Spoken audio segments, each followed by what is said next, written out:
Oh, hello, yeah. Well, nearly got to go back to work. Boo and indeed hiss. Still, never mind, could be worse, eh? I could be allegedly disgraced member of the royal family. Allegedly. I do have to say that because, of course, there is still no real word from the royals about whether or not Andrew has actually done anything wrong. Because, of course, that's a complete minefield in itself, because if he has done something wrong, then presumably it will involve some sort of legal action, which is still entirely possible, of course. And yet, at the same time, there is not a word on this. We have to go with all the usual briefings to the press. This has led, of course, to the legacy media in particular, but some of our newer media as well, having to kind of delicately tread around what is some very, very, very painful minefield style questions. Yes, I mean, did have to smile at this yesterday from Gordon Rayner, associate editor in the Daily Telegraph. What life will be like for Andrew as a commoner, yeah, because now he's just like you and me, yeah. Former Duke of York will only have his dogs, household staff, and the whistling of the wind to keep him company. Doesn't it sound awful, awful, awful? I can't imagine anything worse than hang on, what was that? What was that? Dogs and household staff?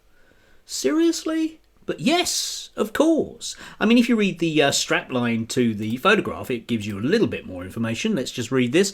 Having lived in a 30-room mansion with the requisite number of staff, Andrew will now live in a modest cottage in Sandringham. Yeah, because, of course, whenever we heard about the lodge, you sort of pictured this kind of, like gatehouse thing, which would have basically 2 bedrooms at best. But in fact, it was a 30-room mansion in its own right, wasn't it? Where, of course, he did have lots and lots of staff. I am reminded, you see, we only get to hear about these things by accident because, of course, the royal family do keep their cards very close to their chest, and we can't find out how many staff they have or indeed what those people are paid. Except, of course, occasionally we do find out that, the royals aren't very keen on, for example, employing, DEI hires, if I can put it as delicately as that. We do find this stuff out drip, drip, drip. I mean, it is totally by accident. I recall when Catherine was sort of diagnosed with cancer, and the newspapers were full of the fact that hubby was rushing home to take care of her because, of course, she couldn't look after the kids.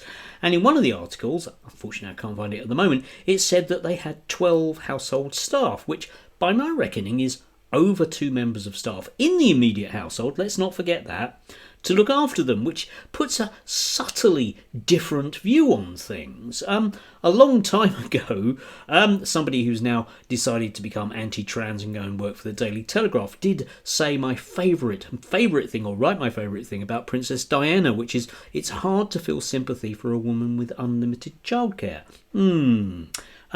Which very much goes for Andrew and his dogs and, appropriate levels of staff. I wonder what that is. I wonder how many maids to organise his teddy bears it'll be.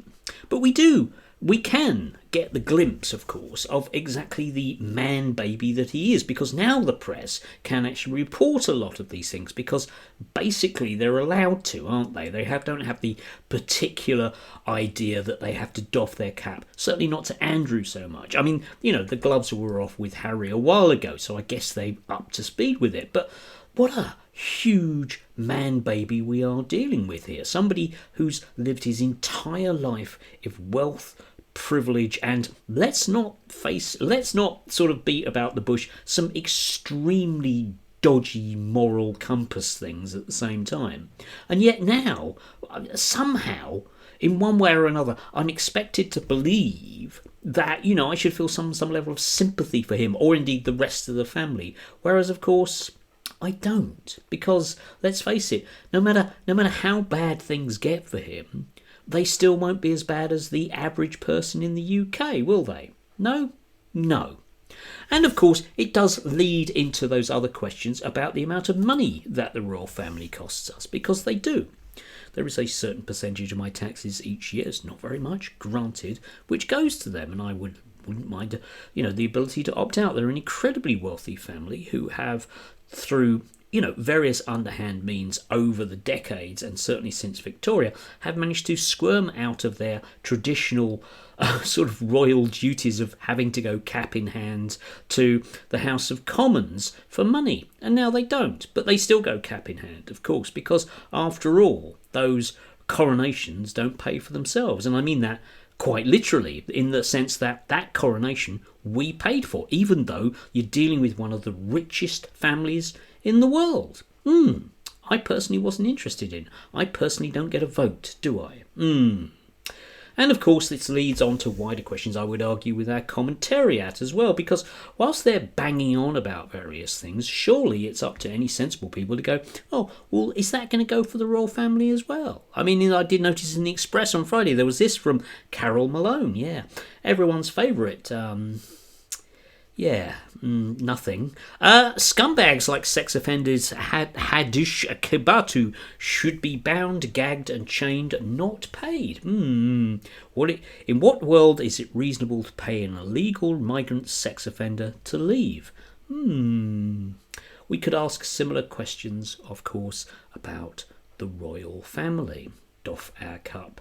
No, I don't really think so. And indeed, one has to ask what exactly they would do if indeed we decide that we're just not going to do this anymore. I imagine that certain insurgent parties on, certainly the left, would be more than happy to suggest that we can cut various ties with these people. Because, like it or lump it, it's a daft system whereby who your mum is determines everything about your life.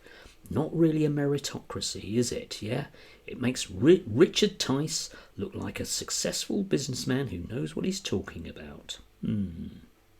Anyway, do have a lovely day if you can do. And if you can't, well, you better go to the Lord of Manor and see if he can sort it out for you. You better doff your cup, though.